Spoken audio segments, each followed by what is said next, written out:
শেখ মুজিবের মৃত্যুর পরে ধানমন্ডি ৩২ নম্বর বাড়িতে কি পাওয়া গেছিল? এটা আমার স্বাধীনতা উত্তর বাংলাদেশ বইয়ের দ্বিতীয় খণ্ড লেখার গবেষণার একটা অংশ। আমার বইটা শুরু হবে ১৯৭৫-এর ১৫ই আগস্টের সকাল থেকে। ধানমন্ডি ৩২ নম্বরের জব্দ তালিকা সেই ইতিহাসের একটা গুরুত্বপূর্ণ উপাদান। একজন রাষ্ট্রপ্রধান ঠিক কেমন জীবনযাপন করতেন সেটা এই জব্দ তালিকা থেকে অনুমান করা যায়। ১৯৭৫-এর ১৫ই আগস্ট হত্যাকাণ্ডের পরে ধানমন্ডি ৩২ নম্বর বাড়ির সব মালামালের একটা তালিকা করে সেটা জব্দ করা হয়। এই তালিকা ছিল মোট ৭১ পৃষ্ঠার, একেবারে মুক্তিযুদ্ধের চেতনার সাথে খাপে খাপ। ৩০শে আগস্ট খন্দকার মোস্তাক সরকার একটা রাষ্ট্রীয় শ্বেতপত্রের মাধ্যমে কি পাওয়া গেছে সেটা প্রকাশ করে। আমরা কিছুক্ষণ পরেই দেখব কি পাওয়া গেছিল। অনেকেই বলতে পারেন শেখ মুজিবের ইমেজ খাটো বা নিচু করার জন্যে মন গড়া একটা তালিকা করা হয়েছে। আমিও তাই মনে করতাম, কিন্তু না। ১৯৮১ সালের ১৬ই জুন জিয়া সরকার তালিকাভুক্ত সকল মালামাল আগ্নেয়াস্ত্র ছাড়া, মানে ওর মধ্যে আগ্নেয়াস্ত্রও ছিল, শেখ হাসিনাকে বুঝিয়ে দেওয়া হয়। শেখ হাসিনা সেগুলো গ্রহণও করে। আগ্নেয়াস্ত্রগুলো দেওয়া হয়নি সঙ্গত কারণেই, কারণ সেগুলোর কোনোটারই লাইসেন্স ছিল না। হাসিনা কিন্তু এইটা বলেনি যে আগ্নেয়াস্ত্র ছিল না। হাসিনা এটা বলেছে যে আগ্নেয়াস্ত্র ছিল, কিন্তু সেই আগ্নেয়াস্ত্রগুলো হাসিনা দাবি করেছে মুক্তিযুদ্ধের স্মারক হিসেবে সেগুলোকে নিষ্ক্রিয় করে শেখ মুজিবকে উপহার দিয়েছিল মুক্তিযোদ্ধারা, এবং এই অস্ত্রগুলোতে কোনো গুলি ছিল না। কথাটা সম্পূর্ণ মিথ্যা। সেখানে অস্ত্র এবং গুলি দুটোই পাওয়া গেছে, কোনো অস্ত্রই নিষ্ক্রিয় ছিল না।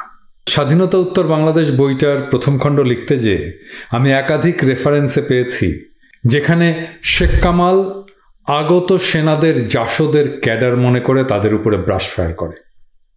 মূলত সেই কারণে সেনাদের তরফ থেকে পাল্টা গুলি ছোড়া হয় এবং শেষ পর্যন্ত পুরো ঘটনার একটা রক্তাক্ত পরিসমাপ্তি ঘটে। তো সেই ৭১ পৃষ্ঠার সম্পত্তির মধ্যে কি ছিল খেয়াল করে শুনুন।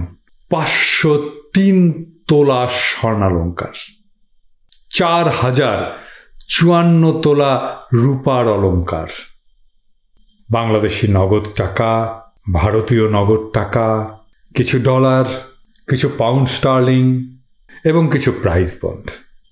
তবে এটা উল্লেখ করা ভালো যে ভারতীয় টাকা, পাউন্ড স্টার্লিং এবং ডলার এটা খুব সামান্য পরিমাণেই ছিল। এবং যে আগ্নেয়াস্ত্র এবং গোলাবারুদ পাওয়া যায় যেগুলোর লাইসেন্স ছিল না, সেগুলোর মধ্যে কি ছিল? ৩টা মার্ক ৪ রাইফেল, একটা ৩০৩ রাইফেল, .32 বোরের 2টা রিভলভার, ম্যাগাজিন সহ একটা SLR, 2টা ম্যাগাজিন এবং ৭৮ রাউন্ড গুলি সহ 2টা SMG লাইট মেশিন গান, একটা চাইনিজ রাইফেল, .22 বোরের একটা রাইফেল, ম্যাগাজিন সহ একটা ব্রেটা গান, ২৩৭টা গুলি সহ একটা জিও 3 রাইফেল, একটা মার্ক 3 রাইফেল সহ 2 বাক্স গুলি, 2টা গ্রেনেড অবিস্ফোরিত এবং একটা এয়ারগান। বৈধ কাগজপত্রের অভাবে এইসব অস্ত্র শেখ হাসিনাকে দেওয়া হয়নি। অতিরিক্ত জেলা প্রশাসক ৯ জন সাক্ষীর সামনে শেখ হাসিনাকে অন্যান্য মালামালগুলো বুঝিয়ে দেওয়া হয় এবং মালামাল গ্রহণের সময়, মানে ওই যে সোনা রূপা কয়েক সের এবং প্রায় মন খানেক রূপা, এগুলো বুঝিয়ে দেওয়ার সময় আগ্নেয়াস্ত্র ছাড়া সকল মালামাল বুঝিয়া পাইলাম বলে সরকারি তালিকায় হাসিনা নিজে স্বাক্ষর করে। সে সময় উপস্থিত ছিল শেখ সেলিম এবং সাজেদা চৌধুরী, এবং এছাড়াও অন্যান্য আত্মীয় স্বজন উপস্থিত ছিল। এরপরে জিয়াউর রহমান জীবিত থাকা অবস্থায় শেখ মুজিবের যে বাড়িটা, সেইটা ফেরত দেওয়ার সিদ্ধান্ত নেওয়া হয় এবং ফেরতও দেওয়া হয়। আমি এই উদ্ধার করা মালামাল নিয়ে কোনো মন্তব্য করব না। যিনি একজন ক্যারিয়ার পলিটিশিয়ান, যিনি পলিটিক্স ছাড়া আর তেমন কিছুই করেননি, কিছুদিন ইন্স্যুরেন্সে চাকরি করেছেন, তার বাসায় পাওয়া স্বর্ণালঙ্কার এবং রূপার পরিমাণ কি খুব স্বাভাবিক? আওয়ামী লীগ জিয়ার ছেঁড়া গেঞ্জি আর ভাঙা সুটকেস নিয়ে খুব কৌতুক করে, এমনকি হাসিনা নিজেও অসংখ্যবার করেছে। কিন্তু প্রায় 4.5 সের সোনা আর প্রায় 1 মণ রূপার ইতিহাস চাপা পড়ে আছে। এগুলো তো খুঁজে বের করাও আমাদের দায়িত্ব। চাপা দিয়ে তো ইতিহাস লুকানো যাবে না, সব খুঁজে বের করা হবে। मैं हूं ना।